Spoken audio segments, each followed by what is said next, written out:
आप, मैं और इनफैक्ट सभी लोग अपने फैमिली मेम्बर्स से बहुत ज़्यादा क्लोज होते हैं, लेकिन कई बार यही फैमिली मेम्बर्स हमको बहुत ज़्यादा दुख पहुंचाकर चले जाते हैं। मतलब सुसाइड करके हमें छोड़कर चले जाते हैं। एंड इवन इनमें से कई सारे फैमिली मेम्बर्स की अनटाइमली डेथ भी हो जाती है। कुछ फैमिली मेम्बर्स की डेथ एक्सीडेंटल रीजंस की वजह से भी हो जाती है। यूजुअली जो ऐसी डेड सोल्स होती हैं वो हर एक उस इंसान से बात करने की कोशिश करती हैं जो कभी उनके करीब था। And most of the time इस तरह के फैमिली मेम्बर्स आपके सपने में आकर आपसे कनेक्ट करने की कोशिश करते हैं। लेकिन इमेजिन कीजिए क्या हो अगर इसी तरह की कोई डेड सोल आपके शरीर को पोजेस कर ले और इस दुनिया में वापस आने की कोशिश करे। आज का इंसिडेंट बिल्कुल इसी तरह का है, तो चलिए शुरू करते हैं। ये सच्ची भूतिया घटना दीपक के साथ घटी थी। दीपक नेपाल में रहता है और इस इंसिडेंट की शुरुआत हुई थी उसके बचपन से। जब दीपक बहुत छोटा था तो वो अपनी फैमिली के साथ नेपाल के एक गांव में रहा करता था। लेकिन दीपक के डैड नेपाल की एक सिटी में रहा करते थे क्योंकि वो एक गवर्नमेंट जॉब करते थे। और कुछ साल बीतने के बाद दीपक भी विलेज से अपने डैड के साथ सिटी में शिफ्ट हो गया था। अब सब कुछ एकदम नॉर्मल चल रहा था कि एक दिन दीपक का कजन रवि, जो कि गांव में ही रहा करता था, अपनी 5th कंप्लीट करने के बाद दीपक की फैमिली के साथ शहर में शिफ्ट हो गया। क्योंकि जिस गांव में रवि रहा करता था वहां पर पढ़ाई के ज्यादा संसाधन नहीं थे, तो अपनी आगे की पढ़ाई कंप्लीट करने के लिए वो दीपक के साथ शहर में शिफ्ट हो गया। अब दोस्तों, दीपक और रवि साथ में ही रहा करते थे और धीरे धीरे साथ में मिलकर बड़े हो रहे थे। अब इन दोनों की दोस्ती या फिर कह लो भाईचारा काफी ज्यादा गहरा होता जा रहा था। ये दोनों भाई काफी ज्यादा करीब आ चुके थे और ये अपने सारे सीक्रेट्स एक दूसरे से शेयर भी किया करते थे। इनफैक्ट स्कूल में जो दोस्त बनते हैं वो भी एक खुद ही थे। ये एक दूसरे के भाई भी थे और दोस्त भी थे।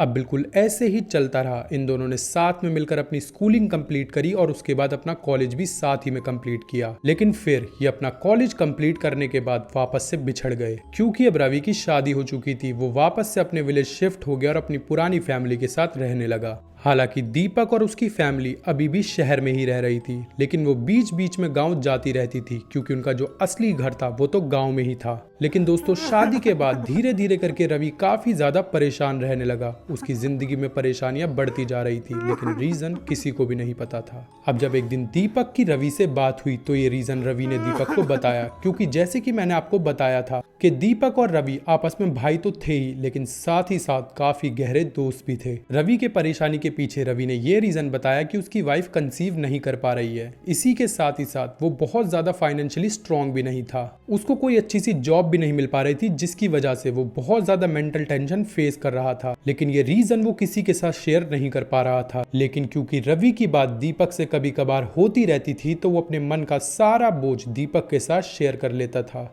2018 की दिवाली के आसपास का टाइम था जब बहुत दिन बाद दीपक की फैमिली अपने गांव वापस लौटी थी, जहां पर रवि और उसकी फैमिली और दीपक की पूरी फैमिली बहुत टाइम बाद मिले थे। दीपक और दीपक की फैमिली का प्लान था कि इस दिवाली को वो अपने गांव के ही घर में मनाएंगे। फाइनली बहुत दिनों बाद इस दिन रवि काफी ज्यादा खुश था। दीपक ने भी उसे अच्छी तरह से समझाया that you need to be strong, जिसके बाद रवि का मूड काफी ज्यादा अपलिफ्ट हुआ था। अब इस दौरान दीपक अपनी पोस्ट ग्रेजुएशन अंबाला के कॉलेज से परस्यू कर रहा था एंड अनफॉर्चुनेटली उसको भैया दूज के अगले ही दिन अपने कॉलेज लौटना था। फैमिली के साथ इतना अच्छा क्वालिटी टाइम स्पेंड करने के बाद, सेलिब्रेशन करने के बाद किसी का भी मन नहीं करता कि वो वापस से अपने काम या पढ़ाई पर लौटे। बट अनफॉर्चुनेटली दीपक को तो अपने कॉलेज जाना ही था, तो वो वापस अपने कॉलेज लौट गया। लेकिन कॉलेज पहुंचने के बाद दीपक को बहुत ही भयानक, बहुत ही बुरी खबर सुनने को मिली। उसको पता चला कि उसका कजन रवि, उसने भैया दूज के 2 ही दिन बाद सुसाइड कर लिया है। अब ये जो न्यूज थी ये दीपक के लिए बहुत ही ज्यादा हार्ट ब्रेकिंग और शॉकिंग थी। दीपक अभी कॉलेज लौटा था और वो इतना ज्यादा मजबूर था कि वो घर भी नहीं लौट सकता था अपने भाई के लास्ट राइट्स के लिए। दीपक बेचारा बहुत ज्यादा परेशान था और बहुत ज्यादा मजबूर था, लेकिन उसके पास कोई और ऑप्शन नहीं था। तो दीपक की फैमिली ने फोन पर ही दीपक को कुछ चीजें बताई थी जो वो अपने हॉस्टल में कर रहा था। दीपक को रवि की मौत का बहुत ज्यादा दुख तो था ही, लेकिन उसके साथ ही साथ उसको इस चीज का भी दुख था कि रवि के साथ जो एक एक परेशानी थी वो सारी परेशानियां रवि दीपक के साथ शेयर किया करता था और दीपक भी ये चाहता था कि रवि ये सारी परेशानियों से बाहर निकल आए, लेकिन ऐसा कुछ भी नहीं हो पाया। और धीरे धीरे करके इन सभी बातों का रवि के दिल पर इतना ज्यादा बोझ बढ़ गया कि रवि ने सुसाइड कर लिया। और दीपक बहुत कुछ चाह कर भी कुछ भी नहीं कर पाया। लेकिन दीपक के साथ जो सबसे भयानक चीजें होना शुरू हुई वो रवि की मौत के जस्ट एक दिन बाद ही शुरू हो गई। दीपक लगभग 10:30 बजे सो जाता है और उसके हॉस्टल में जितने भी लड़के थे उनको अलग अलग से बेडिंग दी हुई थी। दीपक का एक रूममेट था सोमू, जो हॉस्टल के कमरे में दीपक के साथ ही रहा करता था। अब जैसे ही रात हुई, दीपक के दिमाग में सिर्फ उसका कजन ही चल रहा था। दीपक के दिमाग में मिक्स्ड इमोशन आ रहे थे। वो काफी ज्यादा दुख में भी था और काफी ज्यादा डर भी रहा था। तो उसने सोमू को कहा कि हम दोनों बेड जोड़कर साथ ही में सोएंगे, क्योंकि उस रात दीपक बिल्कुल भी कंफर्टेबल फील नहीं कर रहा था। और जैसे कि हर रात होता था, दीपक उस रात भी 10:30 बजे सोने वाला था। लेकिन इसके उलट जो सोमू था वो रात में काफी ज्यादा लेट सोया करता था, क्योंकि वो रात भर या तो मूवीज देखता था या तो फिर नेट सर्फ करता था। और इसी वजह से उसको रात में सोने में काफी ज्यादा देर हो जाती थी। अब इसी तरह से उस रात भी सोमू जाग रहा था और दीपक लगभग सो चुका था। लेकिन अचानक से दीपक के साथ एक ऐसा इंसिडेंट हुआ जो उसके साथ आज तक नहीं हुआ था। उसको ऐसा लगा कि उसका कजन उसको बुला रहा है। अब दीपक यहाँ पर एक ऐसी स्टेट में पहुंच चुका था जहां पर वो लगभग सो चुका था, लेकिन वो अपने सेंसेस में था। तो जब उसको ऐसा फील हो रहा था कि रवि उसको बुला रहा है, तो वो बार बार उसको आने से मना कर रहा था। लेकिन इसके बावजूद रवि उसको बार बार बुलाए जा रहा था। रवि उसको एकदम अजीब सा दिख रहा था उसके सपने में, या फिर कह लो वो स्लीप पैरालिसिस की कंडीशन में था उसमें। अब ये चीज बहुत देर तक होती रही एंड इवेंचुअली रवि ने दीपक का हाथ पकड़ लिया और उसको खींचकर अपने साथ ले जाने की कोशिश करने लगा।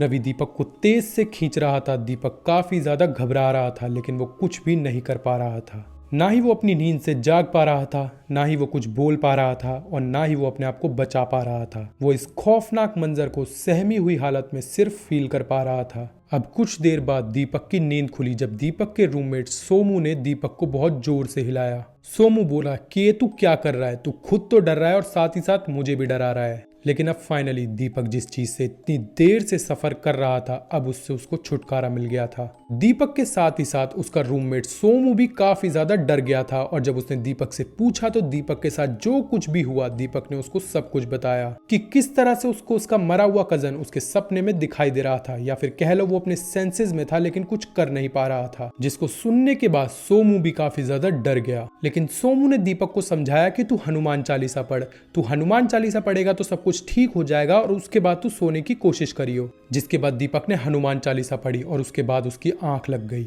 और वो रात बिल्कुल नॉर्मल निकल गई। लेकिन अभी भी दीपक काफी ज्यादा डर रहा था कि ये चीज जो उसके साथ हुई है, अगर वो उसके साथ बार बार होने लगी तो क्या होगा। क्या हो अगर उसका मरा हुआ कजन रवि उसको अपने साथ ले जाए, या फिर रवि उसके शरीर पर कब्जा कर ले। और इसी डर से अगले ही दिन दीपक ने ये सारा इंसिडेंट अपनी मम्मी को बता दिया। जिसके बाद दीपक की मम्मी ने उसको समझाया कि तू बिल्कुल भी मत डर, सब कुछ एकदम नॉर्मल हो जाएगा, बस तू वैसा कर जैसा हम तुझको समझाते हैं। दीपक की मम्मी ने दीपक को मंदिर में जाकर कुछ रिचुअल्स परफॉर्म करने को कहा और दीपक ने बिल्कुल वैसा ही करा।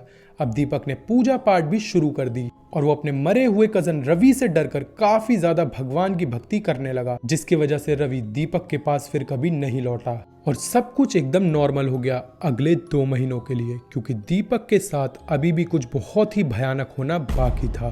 2 महीने बाद वेकेशन पे दीपक वापस अपने घर जा रहा था। दीपक का जो अंबाला से नेपाल तक का सफर था वो काफी ज्यादा अच्छा जा रहा था। दीपक गाने सुन रहा था, मूवी देख रहा था और नेट भी सर्फ कर रहा था ड्यूरिंग दिस जर्नी। दीपक काफी ज्यादा खुश था कि फाइनली 2 महीने बाद वो वापस अपने घर लौट रहा है। अब दीपक को घर पहुंचते पहुंचते अंधेरा हो गया था और अचानक से उसको अंदर से थोड़ा सा नेगेटिव भी फील होने लगा था। उसको ऐसा फील हो रहा था कि कुछ तो अजीब जरूर है यहाँ पर। और दीपक की ये गट फील बिल्कुल सही थी, क्योंकि जैसे ही उसने अपने घर के अंदर पैर रखा, मिस्टीरियसली उसके चेहरे के एक साइड पर रैशेज आ गए। दीपक के चेहरे का एक साइड बिल्कुल लाल पड़ चुका था और एक साइड बिल्कुल साफ था। दीपक को बिल्कुल भी समझ ना आए कि ये क्या हो रहा है। थोड़ा सोचने के बाद दीपक को लगा कि शायद वो अभी ट्रैवल करके आया है, तो इसी वजह से उसके चेहरे के एक साइड पर डस्ट लग गई होगी और क्योंकि वो डस्ट से एलर्जिक है, इसी वजह से उसको शायद ये रैशेज हो गए हैं। और ये सोचने के बाद दीपक नहाने चला गया, जिसके बाद नहाकर उसने एक दवाई ले ली इस आस में कि शायद जब वो सोकर सुबह उठेगा तो सब कुछ ठीक हो चुका होगा। लेकिन जब दीपक सुबह सोकर उठा तो चीजें काफी ज्यादा बिगड़ चुकी थी।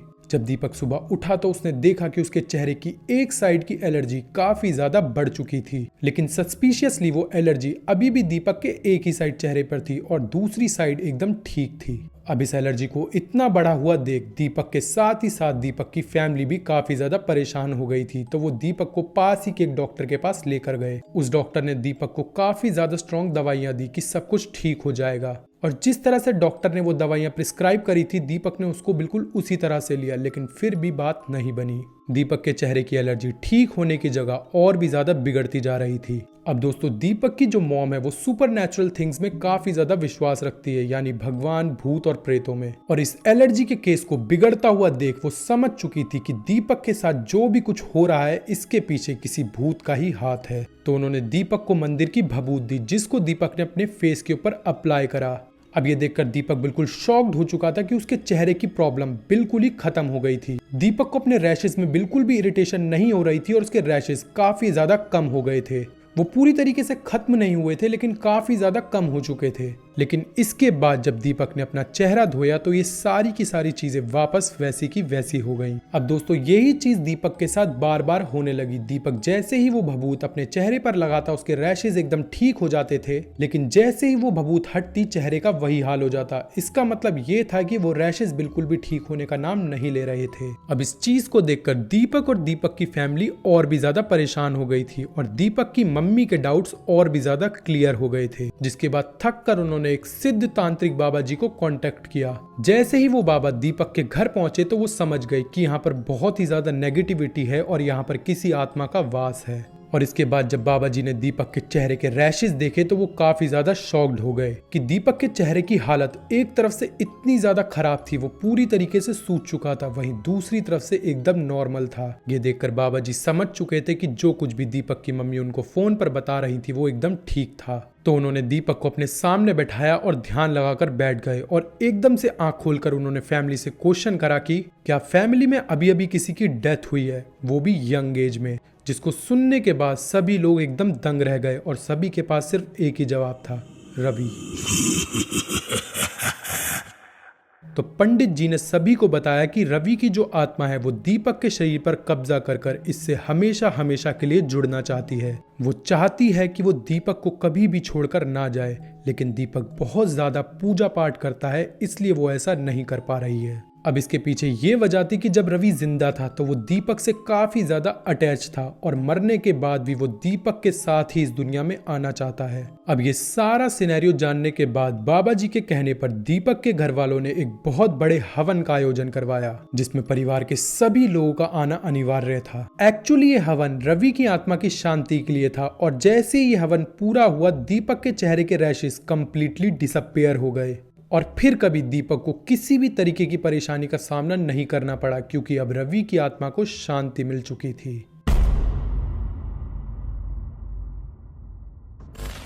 सो गाइज यही थी आज की वीडियो। आई होप आपको आज की वीडियो पसंद आई हो, और अगर आपको आज की वीडियो पसंद आई हो तो वीडियो को लाइक जरूर करना, चैनल को सब्सक्राइब करना ऐसे और हॉरर एंड क्रीपी कंटेंट के लिए। एंड मोस्ट इंपॉर्टेंट, अगर आपके साथ भी इसी तरह का कोई भी हॉरर एंड क्रीपी इंसिडेंट हुआ है तो स्पेशली आपके लिए हमने डिस्क्रिप्शन बॉक्स में अपना ईमेल एड्रेस दिया हुआ है, जहां पर आप अपना ट्रू हॉरर इंसिडेंट हमारे साथ शेयर कर सकते हैं और हम फ्यूचर में उसके ऊपर एक कंप्लीट एपिसोड बनाएंगे जिसको हम इसी चैनल पर शेयर करेंगे। तो दोस्तों मिलते हैं नेक्स्ट वीडियो में। Till then bye bye and take care.